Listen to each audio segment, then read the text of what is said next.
첫 번째 순서로 발달장애 진단과 의사소통이라는 주제로 강원대학교 병원 정신건강의학과 황준원 센터장님의 강연이 있겠습니다. 황준원 센터장님은 서울대 의대를 졸업, 의학 박사를 취득하셨고 대한소아청소년 정신의학회 이사를 역임하셨으며 현재 강원특별자치도 광역정신건강복지센터와 강원대학교 병원 위센터 센터장으로 활동하고 계십니다. 그럼 황준원 센터장님의 강연을 시작하겠습니다. 큰 박수 부탁드립니다.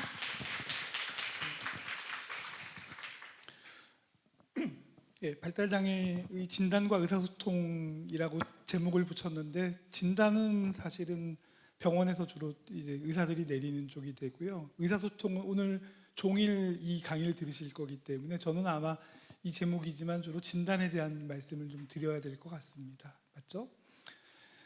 제가 이제 지역사회에서 강원도 내려온 게 2012년이니까 이제 횟수로 12년, 13년 차쯤 맞이해서 처음에는 이제 제가 춘천에 온 최초의 소아정신과 의사라고 하더라고요. 그 전에 물론 뭐 한림대병원에 저희 학회 홍현주 교수가 주말마다 뭐 그 놀토 때마다 진료하셨던 이력도 있고 몇 분 계셨다고는 들었습니다만, 정식으로 온 최초의 영서지방 뭐 소아청소년 전문의 뭐 이런 식 얘기를 하고 플랜카드 당시 좀 걸렸었습니다. 네, 그래서 당시만 하더라도 이제 저희 병원 차트나 다른 병원 기록들을 보면은 수많은 사람들을 이제 발달이 늦다 그러면 대부분 지적장애인으로 진단을 내렸습니다. 그래서 제가 보기에는 명확한 자폐, 한 5초 만에 자폐 진단이 붙는데, 진단서 및 의무기록 및 장애 진단 및 부모가 알고 있는 조차도 다 지적장애, 정신지체 이런 용어들을 붙였는데, 최근 한 10여 년 정도쯤 이제 쭉 활동하고 뭐 발달장애인 관련된 여러 가지 지원기관, 뭐 여러 가지 사회복지 서비스들이 늘고 하다 보니까 자폐, 오티즘 스펙트럼에 대한 그 인지도가 굉장히 올라갔어요. 그랬더니 이제 부작용으로 어떤 일이 생겼냐 하면은 모든 사람을 다 자폐를 의심하기 시작했습니다. 예를 들어 초등학교 4학년인데 애가 눈을 잘 마주치지 않고 딴 생각에 빠져 있으면서 자기만의 세계에 갇혀 있어 자폐적인 공상을 해요. 자폐 아닌지 봐주세요. 걔는 ADHD로 진단받고 약 먹은 지 4년 됐거든요. 그래서 눈을 잘 마주치지 못하고 몽상에 잠겨 있다는, 이제 얘가 갖고 있는 뭐 그 데이드리밍, 낮에 그냥 몽상하고 꿈꾸는 거, 내지는 상상하고 딴 생각에 빠져 있고 눈이 두리번 하니까 눈을 잘 못 마주치죠. 그래서 이렇게 보이는 애를 자폐다, 의심한다. 근데 왜 병원에서 진단을 안 내리지? 당연하죠. 이런 게 있어서 최근에 아마 일선에 계시는 그 여러 치료 선생님들이 자폐에 대한 어웨어니스가 올라가다 못해 이제는 한두 가지의 행동적인 단서를 가지고 얘가 자폐가 아닐까라고 의심하는 지경에 이르렀다고 봅니다. 이 비슷한 현상은 이제 꼭 자폐만 경험하는 게 아니고요. 지역사회에서 뭐 얘가 자살에 대해서 생각이 많아서 우울하고 자살 생각이 많아서 당장 병원에 가서 당장 입원해야 한다라고 얘기하시는 지경에 이르렀습니다. 그래서 오늘 이 강의를 제가 하면서 어떤 메시지를 전달드릴까라고 할 때 한두 개의 단서로 자폐를 의심할 수 있으나 본인의 마음속에 확진을 내려주지 말아주세요라는 말씀을 좀 드리고 싶습니다. 그래서 이제 한두 개의 단서가 모여서 진단이 이루어지고 그 진단을 근거로 하게 되는데, 그 무심코 자폐라는 말씀을 언급을 하는 순간에 학생과 그 부모와 가족들이 굉장히 충격과 공포와 당황에 빠집니다. 그래서 이제 자폐는 그 여러 텍스트북이나 여러 가지 것들에서 일찍 발견하고 일찍 치료해야 되고 간과해서 안 되고 뭐 해서 안 되고 이런 말이 나오는데, 지금은 오히려 약간 과잉 진단의 시대에 좀 살고 있기 때문에 오늘은 그런 정도 말씀을 좀 드리겠습니다. 자, 그리고 대한민국이 그 말뜻이 괴랄해서요. 제가 최근에 이제 보건복지부 뭐 여러 가지 회의들 가보면은 이제 결국 이렇더라고요. 요새 뭐 어휘력이 딸려서 그 청소년들 학생들이 우천시 취소라고 해서 우천시가 어디예요? 뭐 이런 얘기 한다고 하잖아요.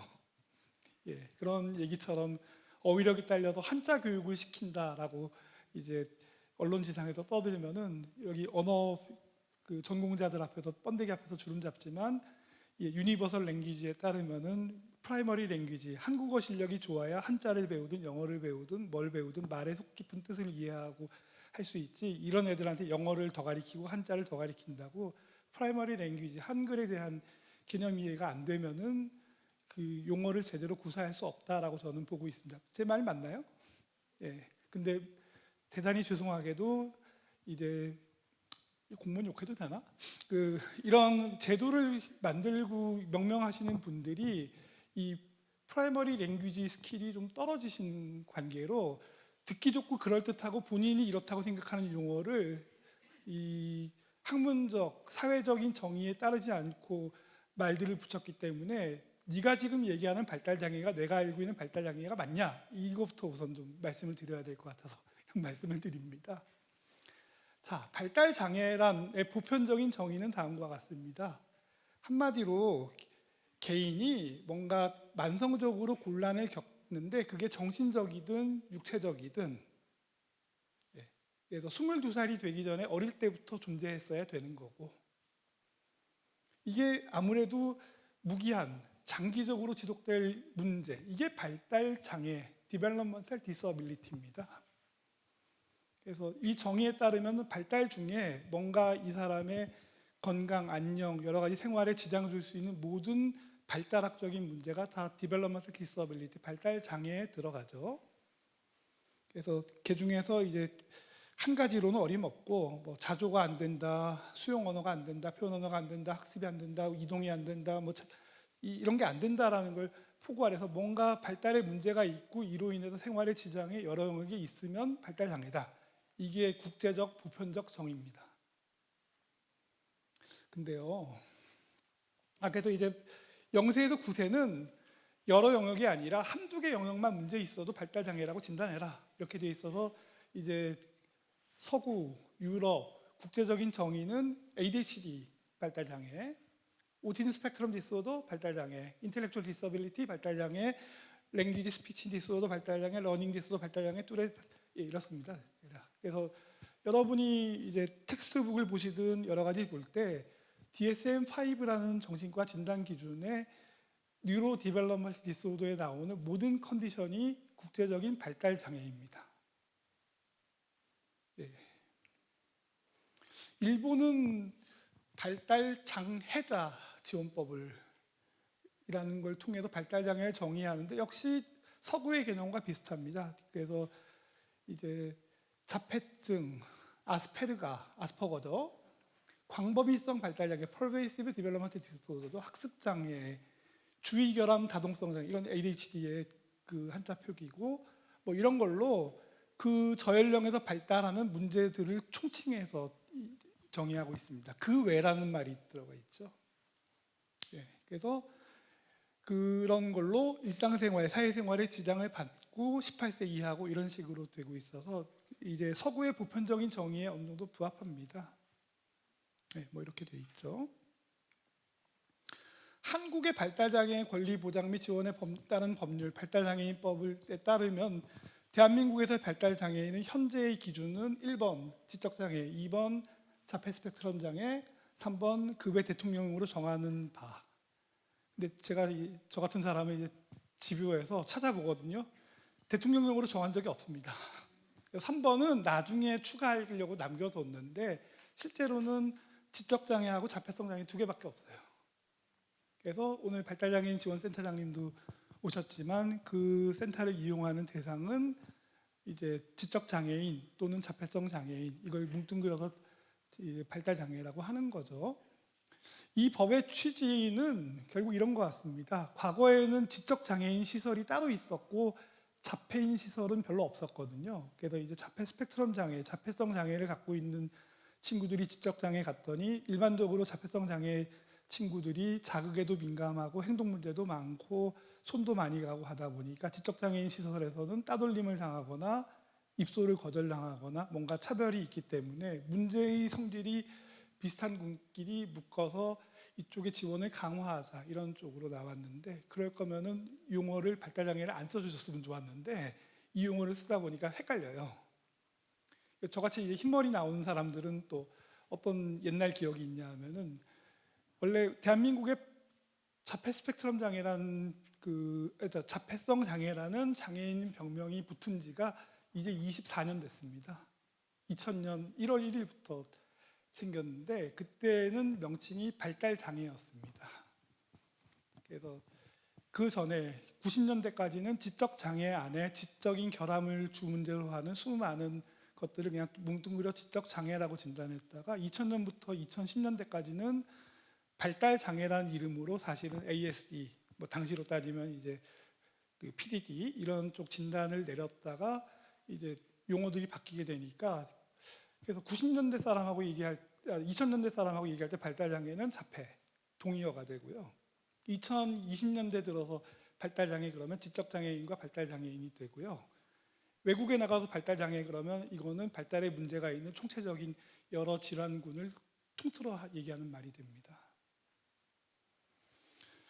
예, 그래서 이제 뭐 요새 경계선 지능이니 뭐 느린 학습자니 뭐니 이런 말이 있는데 사실은 그냥 발달 장애라는 큰 바구니 안에 보이는 정도의 깊이의 차이 내지는 나타나는 양태의 차이 정도로 구분하는 게 좀 더 맞을 것 같고요. 그래서 이 법이 대한민국이 발달 장애에 대한 문턱이 높다라는 게 이런 법 조문에도 나와 있고요.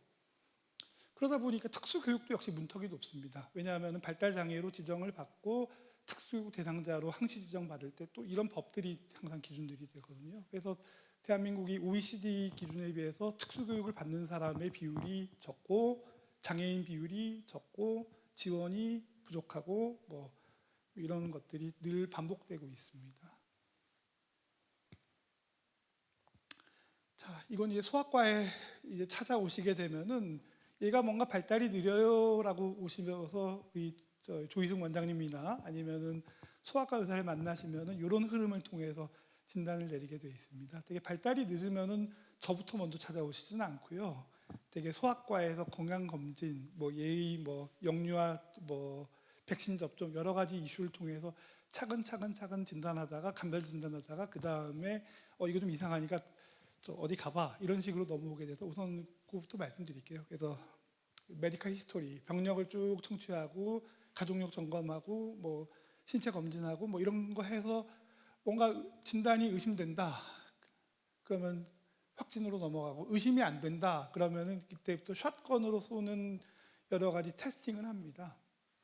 뭔지 모르겠어 근데 발달이 되게 늦어 이상해라고 하면은 이제 염색체 유전자 쪽 검사와 대사 검사를 하게 됩니다. 뭐 이런 과정을 통해서 이제 진단하고 뭐 진단이 확실하면은 뭐 가족력을 더 뒤지고 뭐 염색체에서 이상은 안 나왔는데 발달이 느리면은 그 다음에는 더 추가적인 MRI 검사한다든지 뭐 일부 유전자 검사를 더 추가한다든지 이런 식으로 이어지는 이런 흐름을 통해서 발달 장애의 전반적인 요소, 얘가 유전적으로 문제가 있는지, 뇌의 구조적으로 문제가 있는지, 혹시 대사성 질환으로 이 대사성 질환만 교정하면은 나을 수는 혹은 진행을 멈출 수는 없는지 이런 것들을 감별 진단하는 게 첫 번째 흐름이 되고요. 병원에서 진단할 때.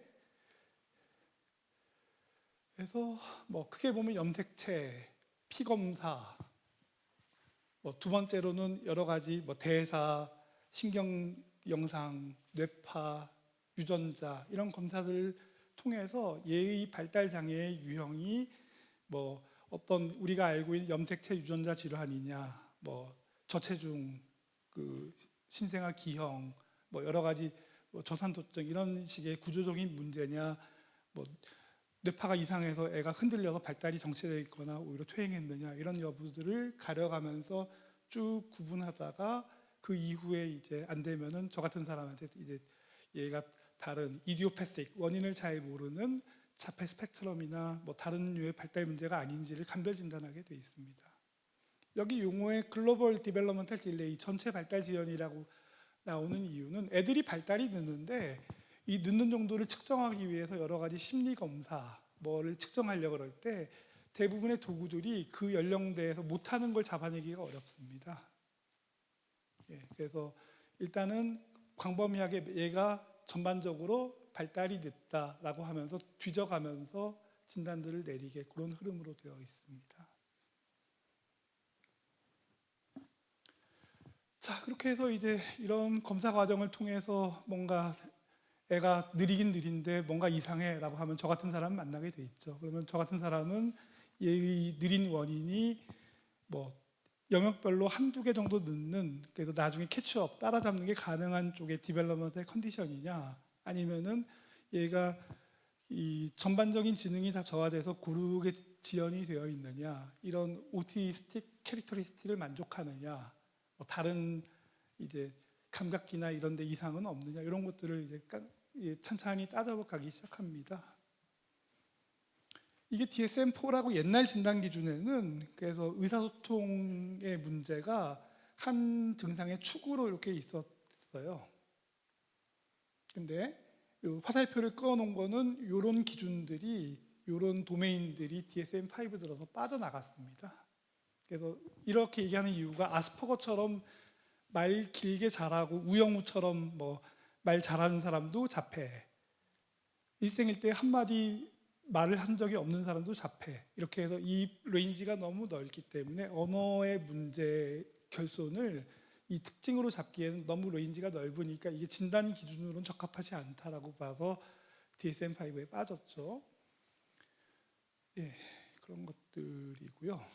그래서 지금 현재의 기준에는 이제 언어의 결손, 이 부분은 진단 기준 바깥 테두리로 빠지면서 언어의 사회적인 측면, 의사소통의 사회적인 측면만이 현재 진단 기준으로 남아 있습니다. 그래서 이제 사회적, 정서적, 상호, 주거니 받거니 하는 쪽이 떨어진다든지, 아니면은 이제 말을 하지 않지만 넘버벌 커뮤니케이션 자체는 제한되어 있는 거는 뭐 아스퍼거든 고기능 자폐든 저기능 자폐든 똑같으니까 이렇게 좀 바뀌어졌고요. 뭐 그러면서 이제 관계를 맺고 발전시키고 이런 부분들의 제약도 있어서 역시 이런 부분에 좀 문제라고 보죠.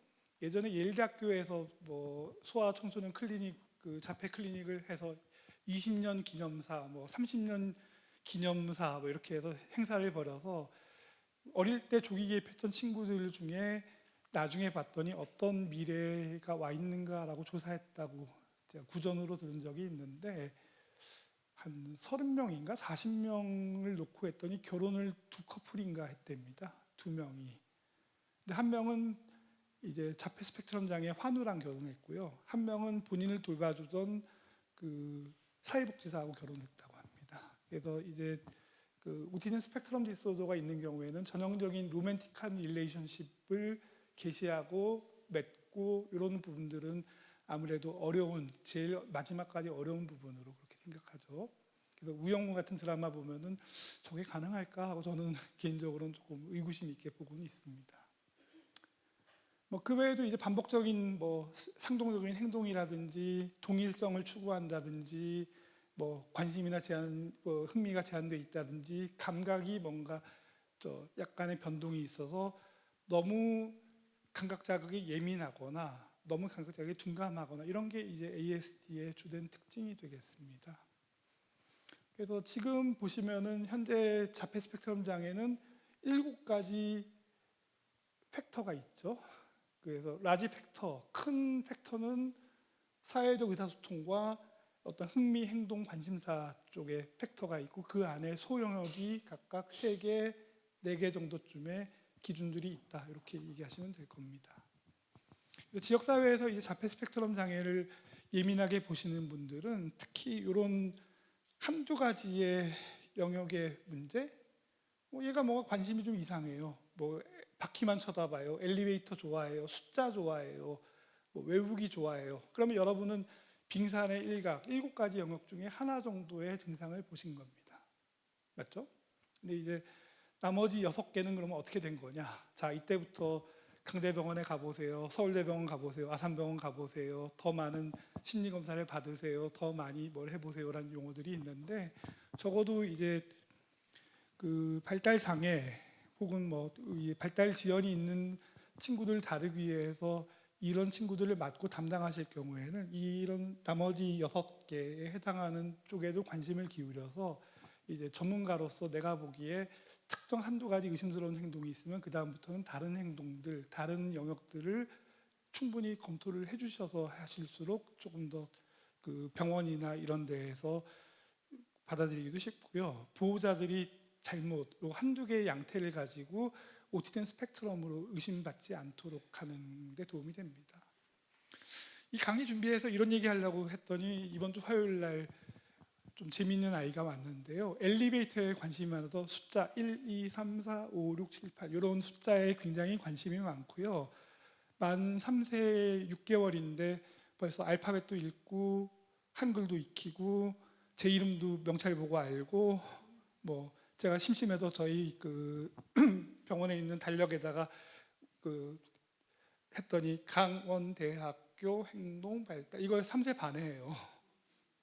자, 그러면은 이제 얘가 글자와 숫자는 잘 익히고 숫자에 집착하고 엘리베이터 뭐 이런 자리 배치 이런 데 관심이 있으면은 이 부분은 뭔가 그 비주얼 스페셜 어빌리티가 좋다든지 숫자 이런 부분에 대해서 특별한 관심이 있다든지 그래서 이런 부분을 고기능 자폐의 특징이라고 교과서에서 배우신 분들은 이런 현상이 있으면 자폐를 의심하십니다. 맞나요? 예, 그래서 얘가 우리 애는 지도에 관심이 많아요. 우리 애는 뭐 나라 이름에 관심이 많아요. 우리 애는 어디 도시의 지하철역을 순서대로 외워요. 이런 것들. 예, 이런 게 이제 결국은 이제 리스트릭티드 인터레스트 요 부분에 관심사가 있어요라고 얘기하는 경우들이 있는데 걔는 언어 지연과 다른 발달 영역의 지연이 제가 아무리 찾아도 없었어요. 애착에도 별 문제가 없어요. 그리고 그 아버님, 어머님이 다 훌륭한 대학 나오셨어요. 그러면 저 같은 사람은 이제 해석을 어떻게 하냐면은 얘의 전반적인 인지 발달이 좋은 유전적인 환경 안에 잘 발휘돼서 좋아서 보통 애들의 만 5세대에 기대되는 게 1년 반쯤 먼저 출현해서 자칫 자폐증에서의 이런 제한된 관심사처럼 보일 수가 있다라고 해석을 합니다. 이런 부분들이 있을 수 있습니다. 그래서 항상 일면을 보시고 움직이시기보다는 내가 언어치료사든 뭐 놀이치료사든 행동치료사든 특수교사든 얘들의 행동의 여러 가지 측면들을 하나씩 조금 떠올려 주시면은 조금 더 아이들의 특성을 잘 이해할 수 있을 거다 이런 말씀을 꼭 드리고 싶습니다. 예. 그래서 이 두 가지 바구니, 큰 바구니, 사회적 의사소통의 문제와 반복적인 어떤 흥미, 행동들이 있다라는 부분 기억해 두시는데 그 외에도 수많은 특성, 수면, 기분, 불안, 산만, 언어의 문제, 간질 발작, 그 뇌전증 발작, 자해, 뭐 난리치는 거, 공격성 이런 것들이 있고 이런 애들이 이제 피지컬하게는 뭔가 면역력에 문제가 있거나 소화기 계통에 문제가 있거나 이런 것들이 이제 한 아이에게 여러 개의 조합으로 나타날 수 있죠.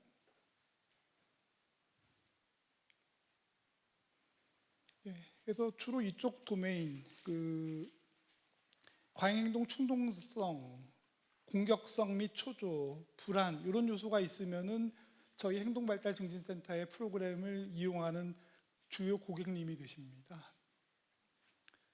언어와 인지 쪽에 문제가 있으시면은 언어치료실과 여러 가지 발달센터들을 이용하시는 주요 고객님들이 되시고요.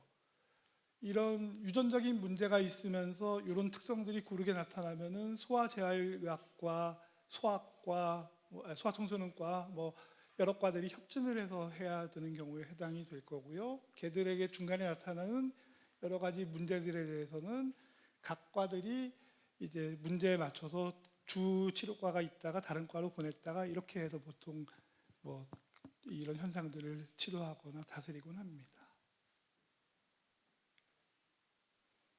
그래서 DSM-5 아까 영어로 보여드렸던 걸 한글로 또박또박 보여드리면은 이제 그 사회적 의사소통에 문제가 있어서 1번 사회적으로 서로 턴테이킹 반응을 주고받는 것들이 잘 안 되고 언어적 비언어적 의사소통에 상호작용을 위해서 이런 소통을 하는데 문제가 있고 그러면서 이 나이에 맞게 친구 관계가 잘 이루어지지 않는다로 되어 있죠.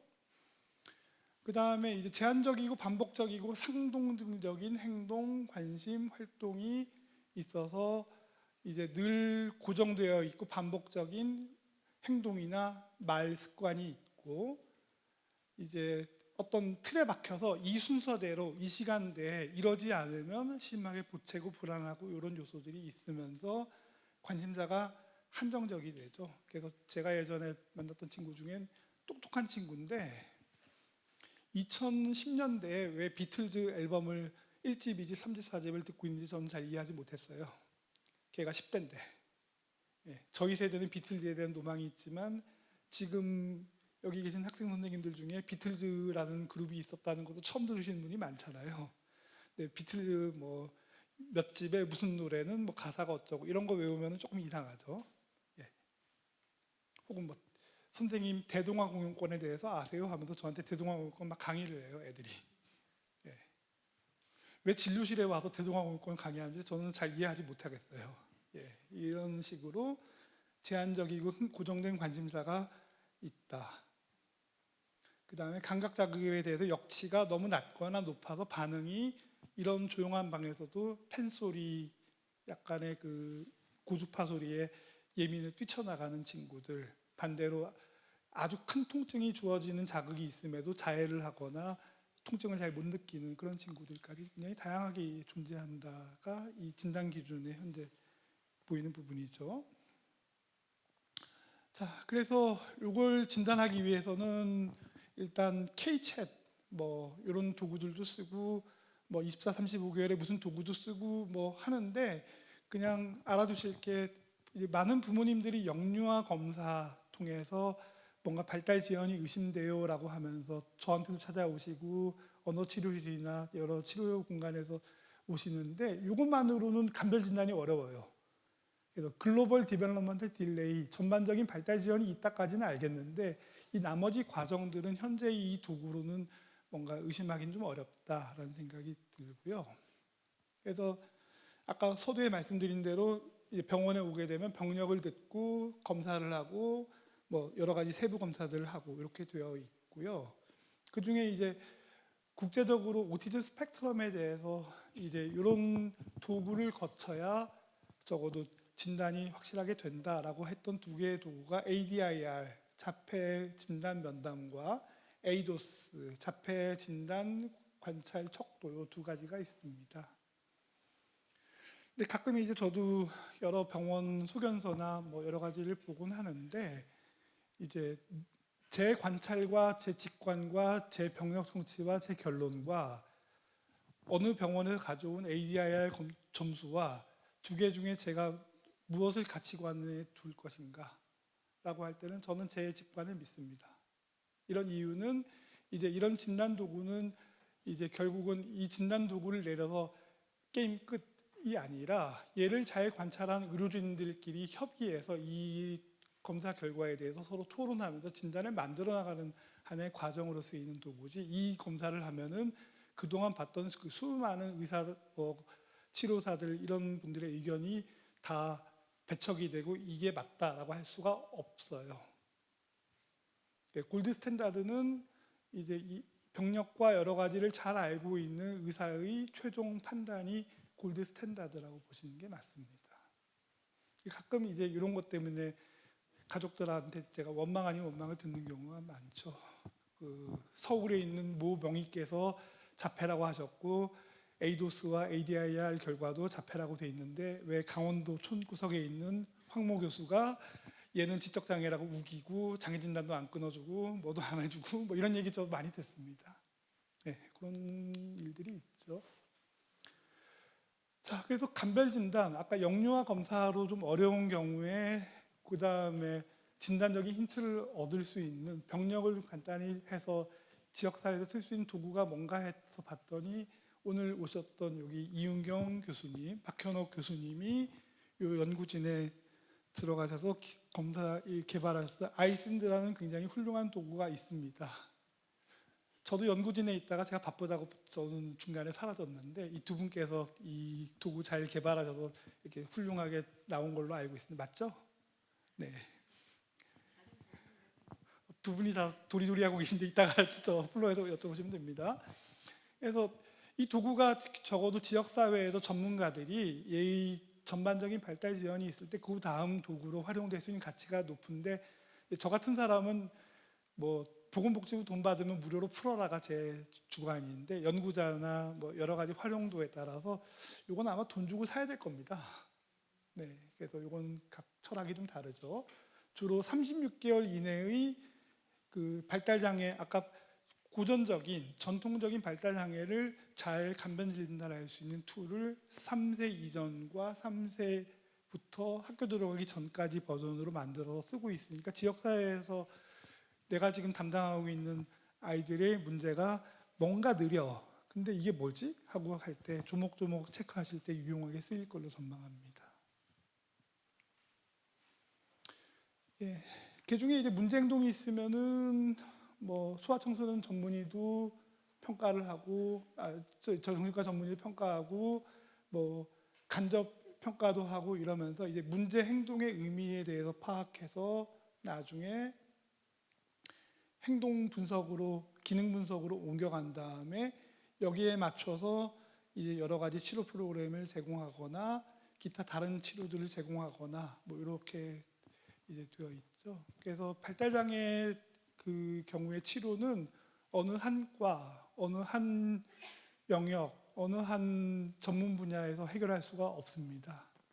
그래서 이상적으로 발달 장애를 잘 치료하려 그러면은 아까 우리 조희성 원장님하고 그 지나가면서 얘기했는데 소아과 의사, 소아재활학과 의사, 소아정신과 의사 및 언어치료사, 작업치료사, 누리치료사, 행동치료사 및 사회복지 서비스, 특수교육 서비스 여러 가지 것들이 잘 조화롭게 예의 생애 주기별로 발견하고 의뢰하고 보내고 끊김없이 잘 진료한다. 이게 이 진단과 치료의 주된 목표가 되는데 애는 쓰는데요. 아직은 여건이 조금 부족합니다.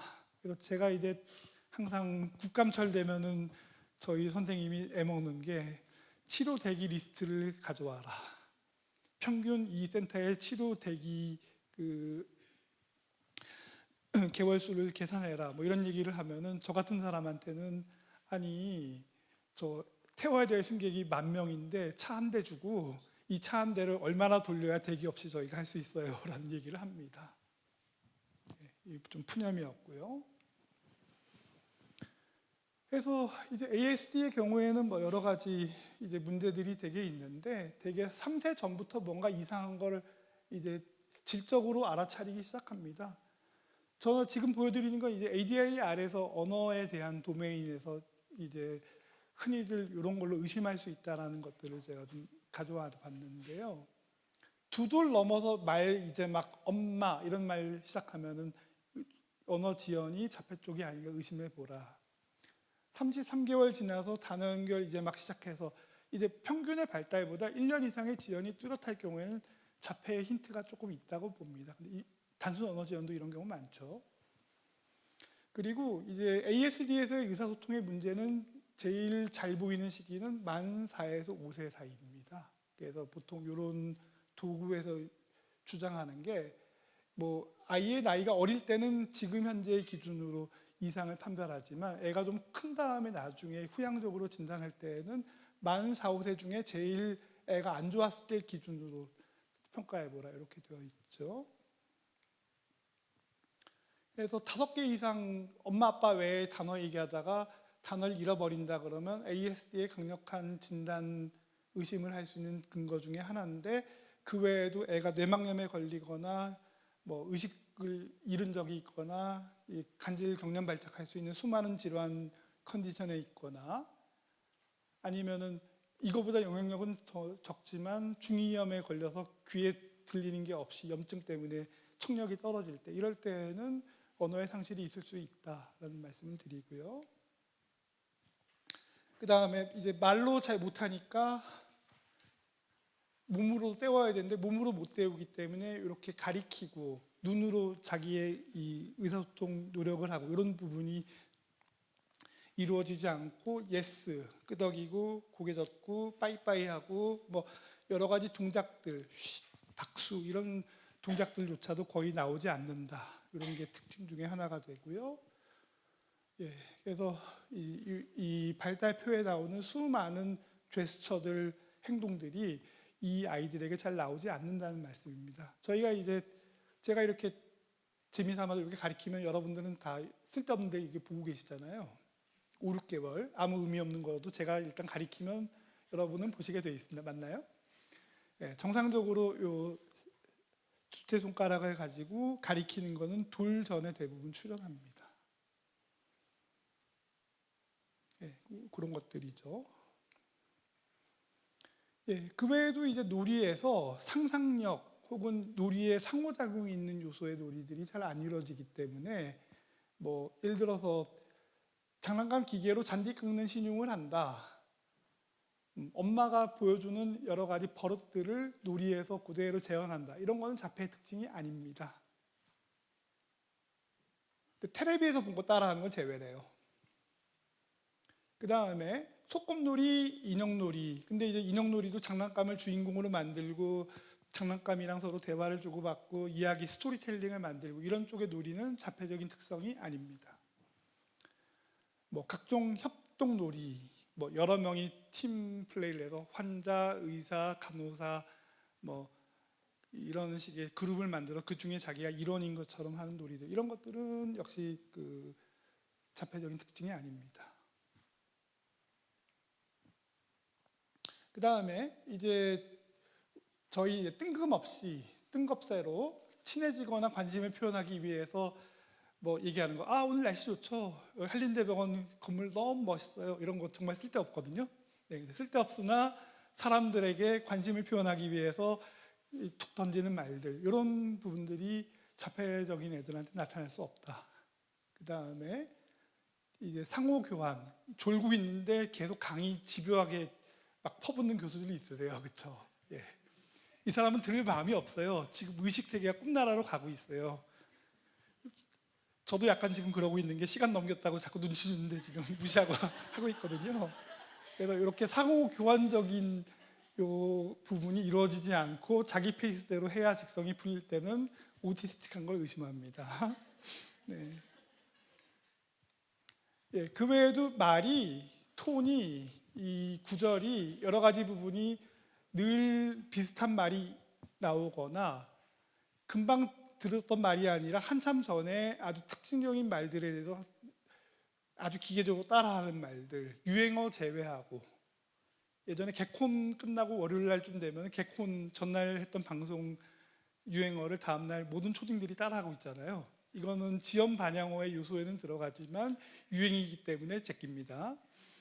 그 외에도 이제 질문이나 언급들이 좀 부적절하거나 대명사 혼동이라 그래서 내가 밥을 먹고 싶은데 엄마 밥 먹을래? 뭐 이런 식으로 이제 그 주어나 여러 가지 것들을 목적어로 혼동하는 것은, 아니면 뭐 자기 이름대로 도대체 이 말이 왜 저 뜻이지 하고 이해할 수 없는 용어들, 발달 장애를 보건복지부에서 명명할 때 저는 개인적으로는 신조어라고 보고 있지만, 예, 이런 식으로 말뜻의 정의가 맞지 않은 말들을 막 만들어낼 때 이제 상동적이고 반복적인 개인 특유적인 말로 그렇게 카운팅하고 합니다.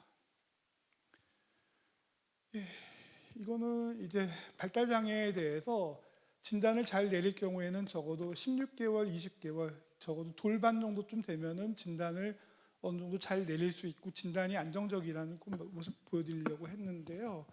이런 진단이 잘 이루어지기 위해서는 정부의 편향, 이제 예를 들어서 그 여러 가지 행동에 대해서 이미 마음속에 진단을 내리고 와서 인터넷에 봤더니 우리 애는 자폐야 라고 하면서 자폐에 맞춰서 줄줄 얘기하다 보면 모든 일이 다 자폐처럼 보입니다.